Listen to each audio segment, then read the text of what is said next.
నమస్కారం, నా పేరు జ్యోతిర్మయి. ఈరోజు మనం వీడియోలో షుగర్ పేషెంట్స్ ఉన్న వాళ్ళు ఎలాంటి ఫుడ్ అంటే స్పెషలీ చల్లన్నం తినాలా, వేడన్నం తినాలా, చాలామందికి కన్ఫ్యూజన్గా ఉంటుంది. సో దాని గురించి ఈరోజు డీటెయిల్గా తెలుసుకుందాం. ఫస్ట్ రైస్ కనుక తీసుకున్నట్టయితే షుగర్ పేషెంట్స్ అనగానే చాలామంది రైస్ని అవాయిడ్ చేస్తూ ఉంటారు. అందులో చాలామందికి వచ్చే క్వశ్చన్ ఏంటంటే, మేడం వేడివేడిగా రైస్ తీసుకోవాలా లేకపోతే చల్లారిన తర్వాత రైస్ తీసుకోవాలా, ఎలా తీసుకుంటే బాడీకి బెనిఫిట్ ఉంటుందని. అండ్ ఇప్పుడు చలికాలం వచ్చేసిన తర్వాత చాలామంది వేడివేడిగా తినడానికే ఇష్టపడుతూ ఉంటారు. రైస్ వేడివేడిగా పప్పు అన్ని కర్రీస్ కలుపుకొని తింటుంటే ఇంకా ఎక్కువ తినాలనే ఫీలింగ్ అనేది మీకు కలుగుతుంది. సో ఈ వేడివేడిగా అన్నం తినే వాళ్ళకి ఏంటంటే చాలా మంచిదే, వేడిగా అన్నం తింటే కూడా ఎటువంటి ప్రాబ్లం లేదు. కాకపోతే మనం కూల్డ్ రైస్ అంటే చల్లగా అయిన అన్నం తినడం వల్ల ఎటువంటి బెనిఫిట్స్ వస్తాయో చాలామందికి తెలియదండి. సో ఇప్పుడు రాత్రి మనం జనరలీ వింటూ ఉంటాము, రాత్రి మిగిలిపోయిన అన్నాన్ని మనం చద్దన్నం అంటాం, కరెక్ట్. సో ఈ చద్దన్నాన్ని పొద్దున దాన్ని ఫర్మెంట్ చేసి దాంట్లో పెరుగేసుకొని కొంచెం పచ్చిమిరపకాయలు కొంచెం వెల్లుల్లి ఇలా వేసుకొని ఫర్మెంట్ చేసి పొద్దున తీసుకుంటూ ఉంటారు. ఇది చాలా మంచిది, బాడీకి ఎన్నో హెల్త్ బెనిఫిట్స్ వస్తుంటాయి అని వింటూ ఉంటాం, కరెక్ట్. సో ఈ చల్లన్నం మనం తీసుకున్నట్టయితే క్యాలరీస్ అనేవి సేమ్ ఉంటాయండి. మీరు ఎటువంటి కార్బోహైడ్రేట్ తీసుకున్నా కానీ ఒక కప్పుకి సుమారు 170 కిలో క్యాలరీస్ ఆఫ్ ఎనర్జీ అనేది మనకి లభిస్తూ ఉంటుంది. అది మీరు వేరే ఏ కార్బోహైడ్రేట్ కంటెంట్ తీసుకున్నా కానీ సుమారు మనకి క్యాలరీస్ సేమ్ ఉంటాయి అన్నమాట.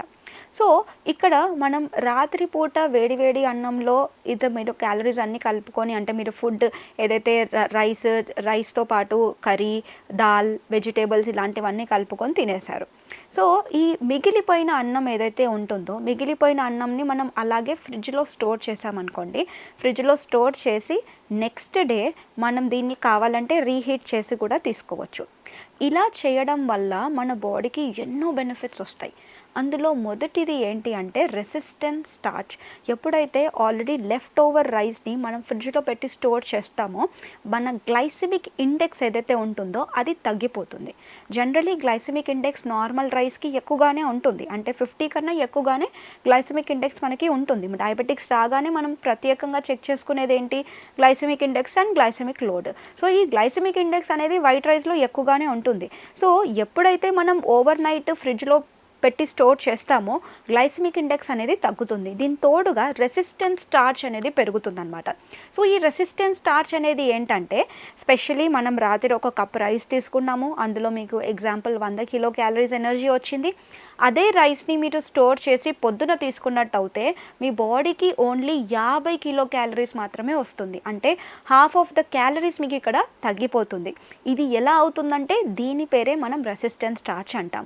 ఫ్రిడ్జ్లో స్టోర్ చేసినా లేదా ఓవర్ నైట్ అలాగే వదిలేసినా కానీ కూడా మన గ్లైసెమిక్ ఇండెక్స్ తగ్గిపోతుంది. కాబట్టి బ్లడ్ షుగర్ లెవెల్స్ మెయింటైన్ అవ్వడానికి మనకి ఇది చాలా చాలా బాగా హెల్ప్ అవుతుంది.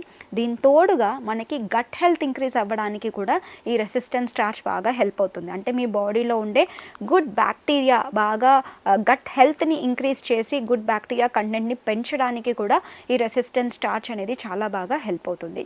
దీని తోడుగా ఎవరైతే వెయిట్ లాస్ జర్నీలో ఉంటారో, స్పెషలీ డయాబెటీస్ ఉన్న వాళ్ళు, ఓవర్ వెయిట్ కూడా ఉంటారు, వెయిట్ లాస్ జర్నీలో ఉంటారు, వాళ్ళు రైస్ని టోటలీ అవాయిడ్ చేస్తూ ఉంటారు.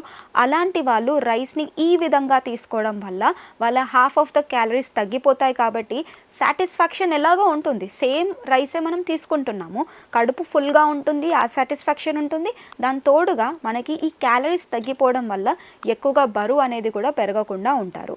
సో అలాంటి కండిషన్స్ మనం తీసుకున్నట్టయితే rice, cold rice versus hot rice కనుక మనం చూసుకున్నట్టయితే ఆబ్వియస్లీ మనకి కోల్డ్ రైసే ది బెస్ట్ ఆప్షన్ అని చెప్తూ ఉంటాం. డయాబెటీస్కి ది బెస్ట్ ఆప్షన్ కోల్డ్ రైసే. హాట్ రైస్ తీసుకోకూడదా అంటే ఎస్, హాట్ రైస్ కూడా తీసుకోవచ్చు. కాకపోతే మీకు కోల్డ్ రైస్లో తీసుకునే బెనిఫిట్స్ అనేది హాట్ రైస్లో తీసుకోవడం వల్ల రాదనమాట. సో క్వాంటిటీని తగ్గించి రైస్ తీసుకోండి. యాక్చువల్లీ మనం చూసుకున్నట్టయితే రైస్ని మనం నైట్ టైం అవాయిడ్ చేస్తేనే బెటర్. ఒకవేళ మీరు తీసుకోవాల్సి వస్తే ఇలా ఓవర్ నైట్ రైస్ని తీసుకోవడం వల్ల ఎన్నో బెనిఫిట్స్ అనేవి మన బాడీకి వస్తాయి.